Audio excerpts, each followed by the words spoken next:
cena é essa. Você tá num grupo de amigos, que tá todo mundo se decidindo qual lanche pedir. Uma pessoa sugere um lugar e todo mundo concorda. Só que por uma fração de segundos, você pensa, não era bem o que eu queria. Ou então, o seu chefe, ele te pede para você passar do horário pela quarta vez seguida nessa semana. Você já tinha planos, já tinha coisa para fazer, já tinha agendado toda a sua vida. Só que aí o que você faz?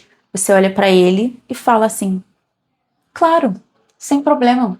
Ou ainda, alguém te faz uma crítica que te machucou profundamente, ou você não gostou, e em vez de você falar o que você sente, você sorri e diz: não, tá tudo bem, não tem problema.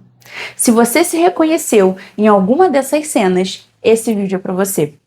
Eu já fui essa pessoa, a pessoa que dizia sim quando queria dizer não, a que mudava de opinião na hora que alguém discordava, e não porque eu fui convencida, mas porque o desconforto do conflito era grande demais para me aguentar. E o mais curioso, eu achava que eu estava sendo uma pessoa boa, que eu estava sendo gentil, que eu estava sendo fácil de lidar. Só que tem uma diferença entre você ser gentil e você se apagar. E eu demorei para entender isso, porque agradar as pessoas o tempo todo tem um custo.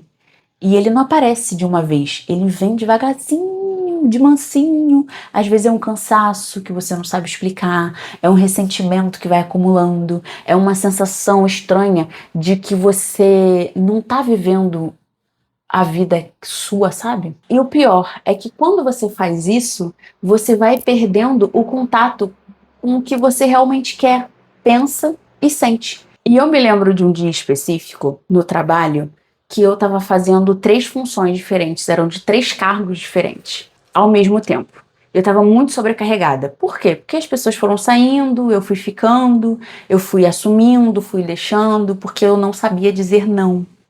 E nesse dia, uma colega me olhou e ela falou assim: nossa, Lê, desde que você entrou para essa função, você tá diferente, sabe? Seu semblante não tá bem.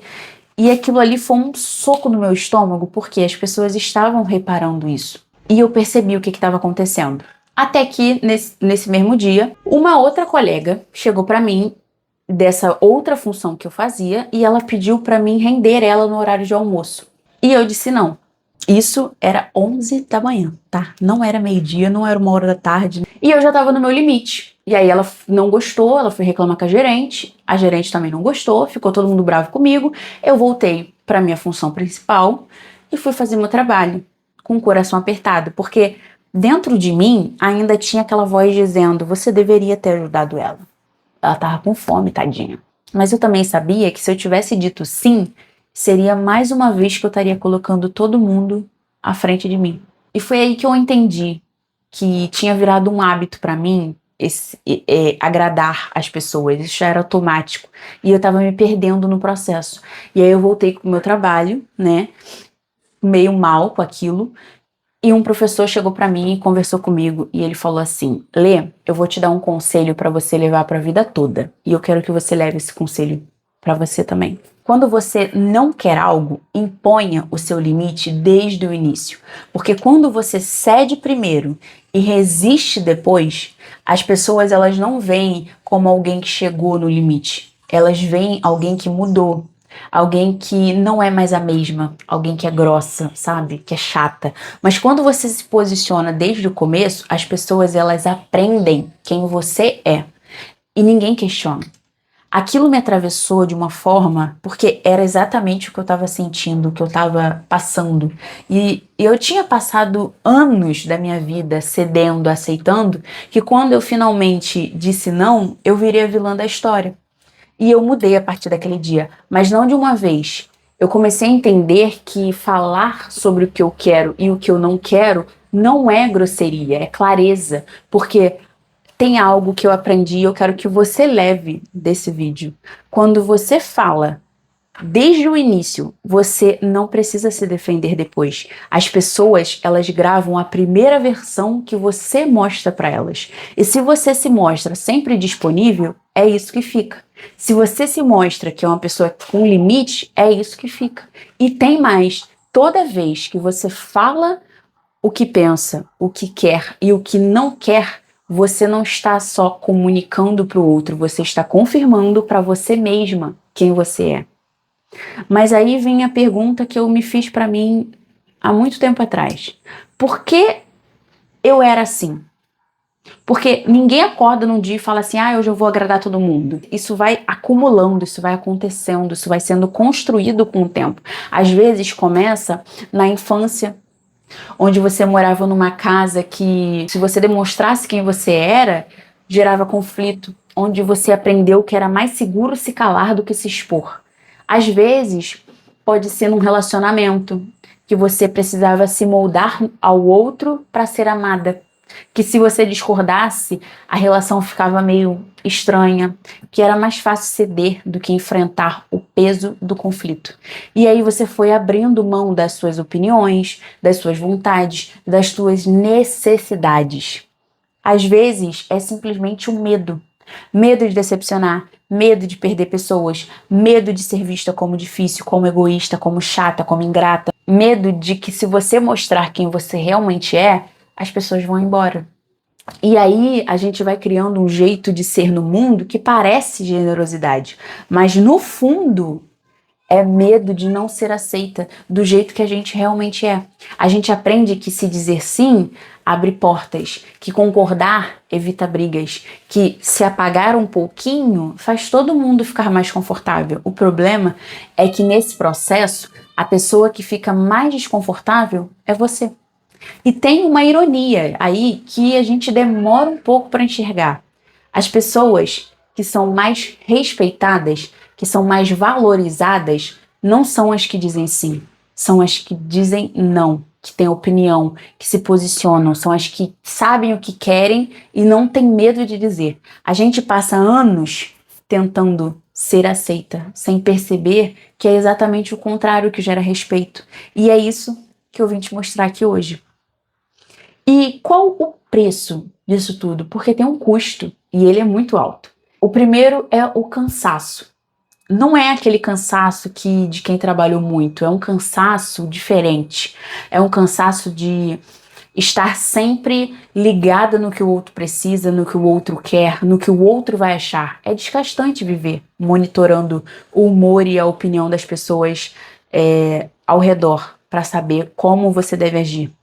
E o segundo é o ressentimento, porque com o tempo você começa a acumular. Cada vez que você disse sim, querendo dizer não, cada vez que você se calou quando você queria falar, cada vez que você colocou o outro na sua frente, é isso que fica. E esse acúmulo, ele vai crescendo e ele aparece em formas de explosão, de afastamento silencioso, ou às vezes de uma tristeza que você não sabe explicar de onde que vem. E o terceiro, que para mim é o mais pesado de todos, que é a perda de identidade. Quando você passa tempo demais vivendo na função dos outros, do que o outro espera de você, você chega no momento em que você olha para o espelho e você não sabe mais muito bem quem você é. O que você gosta, o que você pensa, o que você quer para sua própria vida. E isso vai aparecendo em coisas que parecem simples, mas não são. Tipo, você não conseguir escolher um prato de comida num restaurante, você não conseguir decidir qual filme você quer assistir, você não saber qual música você quer escolher, ou você sempre pedir pro outro escolher para você. Ou você não saber escolher a decoração da sua casa, você chega na loja e fala, nossa, são tantos quadros, como eu sou indecisa, né? Você passa anos acreditando que a opinião do outro vale mais do que as suas, você começa a delegar até suas próprias escolhas. Você se convence de que o que você escolher não vai ser tão bom quanto o que a outra pessoa escolheria. E sabe o que acontece? Você começa a se ver como uma pessoa indecisa. Eu mesma me achava assim. Eu achava que eu era indecisa por natureza desde quando eu era criança. Até que eu percebi que eu não era indecisa. Eu estava com medo de escolher errado, medo de escolher mal, medo de que a minha opinião, a minha escolha não fosse boa o suficiente. E esse medo criava um ciclo e eu ficava tão travada que na hora de escolher o que eu finalmente queria, eu nem sabia mais se era realmente aquilo que eu queria. E o prato vinha e vinha ruim. E aí eu me reafirmava, né? Falava assim, realmente, eu não sei escolher. Só que não era falta de habilidade, de conhecimento. Era falta de confiança em mim mesma. E quando eu comecei a entender que a minha opinião vale mais do que a do outro, e que eu tenho que assumir as consequências das minhas escolhas, e que na maioria das vezes essas consequências nem são tão dramáticas quanto eu imaginava, minha cabecinha mudou. E eu comecei a escolher. A comida começou a chegar mais gostosa. Porque agora eu estava escolhendo de verdade, com confiança, o que eu realmente queria comer. E aí você vai deixando de ser você aos poucos. E o pior é que ninguém percebe, nem você mesmo. Abri um parêntese aqui para dizer que se você está aqui me assistindo até agora, muito obrigada, eu fico muito feliz. Eu tenho certeza que você está se identificando com o que eu falei, ou se identificou. E eu quero que você faça uma coisa. Manda esse vídeo para aquela pessoa que você conhece, que ela se sente assim, ela se sente uma pessoa indecisa, que ela se sente uma pessoa insegura, que vive se anulando, que sempre coloca todo mundo na frente dela, porque às vezes a pessoa precisa ouvir isso de alguém que já viveu. E se esse vídeo tá fazendo sentido para você também, deixa o seu like, porque isso me ajuda muito a continuar trazendo esse tipo de conteúdo para cá pro canal. E se puder, me conta nos comentários se você se reconheceu em alguma dessas situações. Qual delas mais te tocou? Eu adoro ler os comentários. Agora vamos continuar, porque a parte mais importante ainda está por vir, né? Então a gente vai pensar aqui agora, como é que a gente muda isso, Letícia? Se eu sou assim, né? Eu sempre fui assim desde criança, como é que faz? A primeira coisa que eu quero te dizer é: não é do dia pra noite. Eu levei anos e tudo bem, tá? O importante é começar. E o que me ajudou nesse processo foi entender que me posicionar não é ser grossa, não é ser difícil, não é ser egoísta, não é ser chata, é ser honesta. E principalmente honesta com você mesma. A segunda coisa, que essa foi o que o professor me ensinou e que eu carrego até hoje, é se posicionar desde o início. Não espera acumular, não espera chegar no limite para falar, porque quando você fala desde o começo, você não está sendo chata, você está sendo clara, e clareza gera respeito. A terceira coisa é: comece pequeno. Não precisa chegar amanhã no trabalho impondo limite em tudo. Começa escolhendo o restaurante, começa falando que não gostou do filme, começa discordando numa conversa. Porque cada vez que você faz isso, você está treinando uma musculatura que ficou adormecida por muito tempo. E tem algo que eu percebi nesse processo que me surpreendeu. Quanto mais eu comecei a me posicionar, mais leve eu fiquei. Porque você para de fingir, para de gastar energia monitorando o que o outro quer e começa a ter o seu espaço para você ser você mesma. Então, deixa eu te fazer uma pergunta para você levar desse vídeo. Quantas vezes hoje ou esse mês você fez algo que você não queria, falou que estava tudo bem quando não estava, ou deixou o outro escolher porque achou que o seu gosto não importava tanto? E se a resposta foi mais de uma vez, esse é o seu ponto de partida. Eu não tô aqui para dizer que você vai virar uma pessoa difícil. Eu tô te dizendo isso para você virar uma pessoa real, que sente, que tem opinião, que tem vontade, que tem limite e que não tem medo de demonstrar isso. Porque no final das contas, as pessoas que ficam na sua vida de verdade não são as que ficam porque você disse sim.